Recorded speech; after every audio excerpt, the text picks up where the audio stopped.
आइए आज हम आपको लेकर चलते हैं मनकामेश्वर महादेव मंदिर। प्रयागराज से करीब 40 किलोमीटर दूर लालापुर गांव में विराजमान है मनकामेश्वर महादेव। यहाँ की शिवलिंग करीब 3 फीट ऊंची है।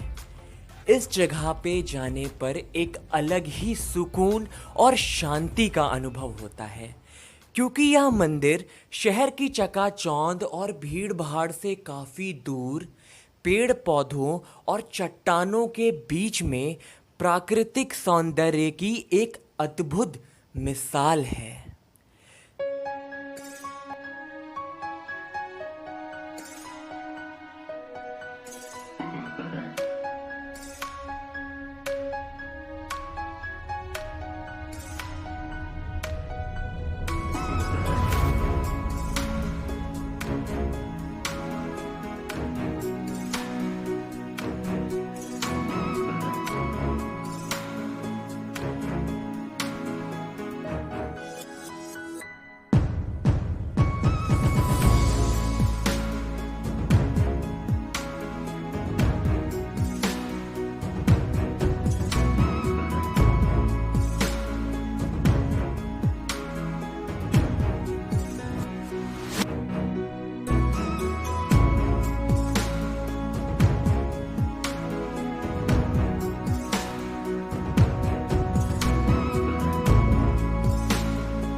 लालापुर के मनकामेश्वर मंदिर की अगर बात की जाए तो सावन के महीने पे यहाँ पे काफ़ी मात्रा में भक्त लोग यहाँ के दर्शन करने आते हैं। और यहाँ पे दो मान्यताएं लोकल लोगों में ऐसी प्रचलित हैं कि जब इस शिवलिंग को शिफ्ट करने की कोशिश की जा रही थी तो इसको जितना ही खोदा गया शिवलिंग को, ये उसकी डेप्थ उतनी ही ज़्यादा पाई गई। लोगों ने इसको शिफ्ट करने के लिए जितना खोदा, ये कुछ इतना बड़ा रहा होगा और ये बढ़ते बढ़ते आज इतनी बड़ी शिवलिंग वहाँ पे आज देखी जा सकती है। और दूसरा जो मुख्य कारण था, यहाँ के लोगों की ऐसी भी मान्यता है कि हर साल ये शिवलिंग थोड़ा थोड़ा बढ़ रहा है, इसकी हाइट थोड़ी थोड़ी बढ़ रही है। तो हमने इस शिवलिंग पे रिसर्च स्टार्ट की। हमारी रिसर्च भीटा से स्टार्ट हुई थी, जहाँ पे हम फॉलो कर रहे थे श्री राम जी के मार्ग को। तो हम डीपी सर के पास जब पहुँचे, जो कि आर्कियोलॉजी सर्वे ऑफ इंडिया के एक मुख्य भाग हैं, जिसके साथ ही साथ वो एंशंट हिस्ट्री डिपार्टमेंट में इलाहाबाद यूनिवर्सिटी के प्रोफेसर भी हैं। तो जब हमने उनसे इस बारे में बात की तो उन्होंने बताया कि राम जी इसी मार्ग से होते हुए गए थे और ये जो मंदिर है स्थापित, ये काफ़ी प्राचीन है। आइए जानते हैं डीपी सर ने क्या बताया इस मंदिर के इतिहास के बारे में।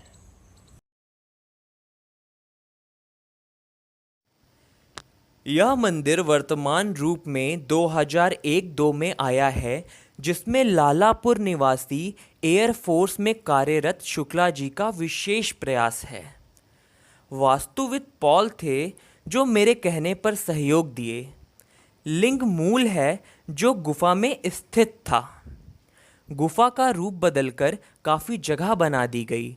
सरोवर जो कच्चा था पक्का हो गया। पहाड़ी की ओर बढ़ने पर दाएं चट्टान पर एक पंक्ति का गुप्तकालीन लेख था जो सड़क की ऊंचाई में कहीं खो गया।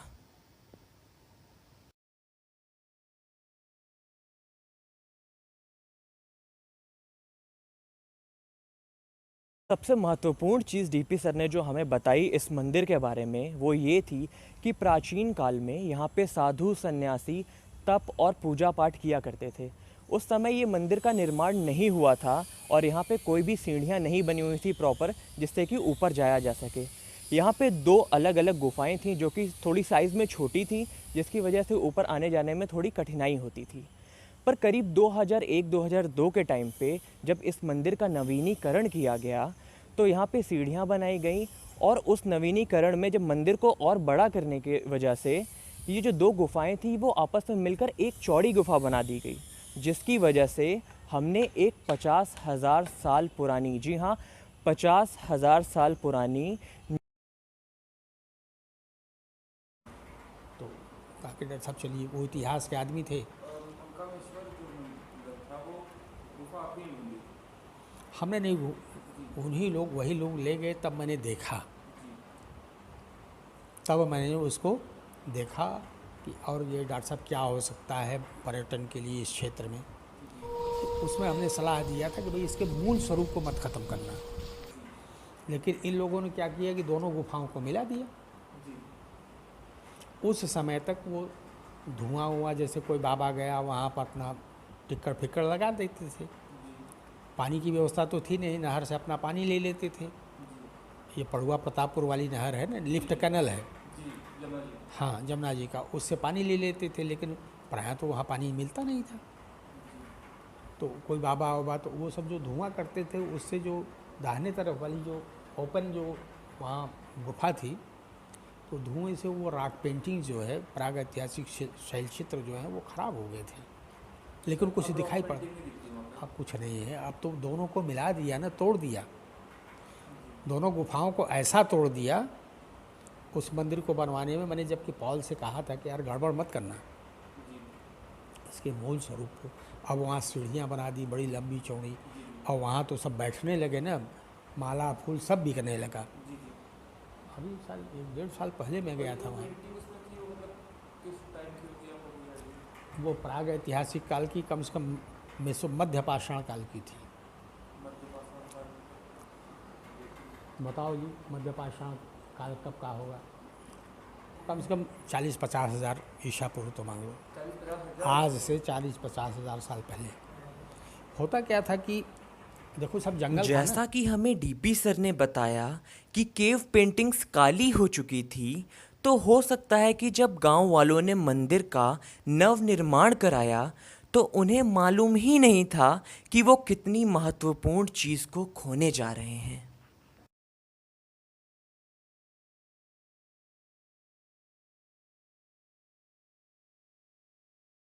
चूँकि ये दोनों गुफाएं काफ़ी पतली थीं, तो जब इनका चौड़ीकरण किया गया उस टाइम पे हमने बहुत ही महत्वपूर्ण केव पेंटिंग्स को खो दिया, जो कि पैलियोलिथिक या नियोलिथिक टाइम की है, जो कि कम से कम 25 से 50 हज़ार साल पुरानी है। अगर आज के टाइम पे बात की जाए तो ऐसे बहुत कुछ ही साइट्स हैं जहाँ पे इतनी पुरानी केव पेंटिंग्स आज भी मौजूद हैं, जिनमें प्रमुख हैं अजंता और एलोरा की गुफाएं, जो कि पूरे विश्व में प्रसिद्ध हैं और पूरे विश्व के पर्यटक यहाँ पर आते हैं और यहाँ की पेंटिंग्स को देखते हैं। उसके अगर हम केव पेंटिंग्स की प्राचीनता की बात करें तो भीमटेक, जो कि मध्य प्रदेश में स्थित है, वहाँ की केव पेंटिंग्स करीब 50,000 साल पुरानी हैं, जो कि सबसे प्राचीन पेंटिंग्स मानी जाती हैं। कहने का मतलब सिर्फ इतना है कि अगर यहाँ की पेंटिंग्स आज भी सुरक्षित होती तो ये भी एक बहुत ही प्रसिद्ध पर्यटन स्थल हो सकता था, क्योंकि अजंता, एलोरा, भीमटेक, एलिफेंटा जैसी जगहों पे देश विदेश से पर्यटक आते हैं और यहाँ की पेंटिंग्स को देखते हैं। तो अगर हमने इस चीज़ों को सुरक्षित किया होता तो ये जो मंदिर है इसकी प्राचीनता और भी ज़्यादा लोगों तक पहुंच पाती और ये और भी ज़्यादा प्रसिद्ध होता, जिसको हमने कहीं ना कहीं अपनी लापरवाही या यूं कहें कि नवीनीकरण में खो दिया है। जिस उल्लेख की बात डीपी सर ने बताई वो कितना महत्वपूर्ण था, ये समझने के लिए आपको कौशाम्बी के इस अशोका पिलर में मिले उल्लेख को देखना होगा। इसमें पाली भाषा जो कि संस्कृत से बनी हुई है उसका उल्लेख देखने को मिलता है। इसी तरह का गुप्तकालीन उल्लेख मनकामेश्वर मंदिर से भी मिला था, जो इस मंदिर के शिवलिंग के इतिहास को बताता था। गुप्तकालीन उल्लेख से यह तो समझ आता है कि यह शिवलिंग कम से कम 2500 साल पुराना है, पर अगर वो होता तो शायद हमें और भी कुछ जानने को ज़रूर मिलता।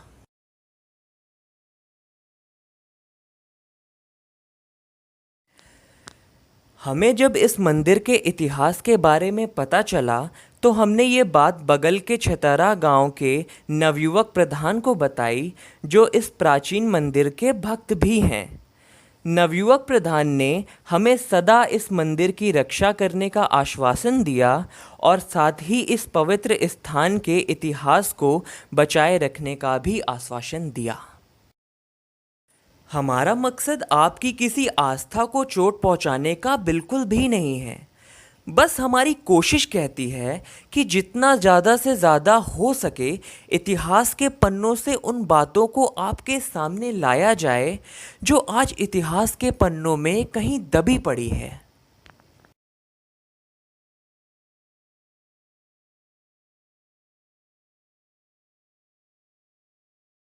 अगर आपके आसपास भी कोई ऐसी हेरिटेज साइट या एंशिएंट साइट है जो आपको लगता है कि जिसको संरक्षित होना चाहिए या जिसकी दुर्दशा हो रही है, तो आप डिस्क्रिप्शन में दिए गए हमारे ईमेल पर हमें मेल करके उसकी जानकारी दे सकते हैं, जिसके बाद हम अपने ग्रुप्स में जो हमारी मदद कर सकते हैं उसको संरक्षित करने में हम पूरा प्रयास करेंगे कि अपनी संस्कृति, अपनी सभ्यता और ऐसी साइट को संरक्षित करें।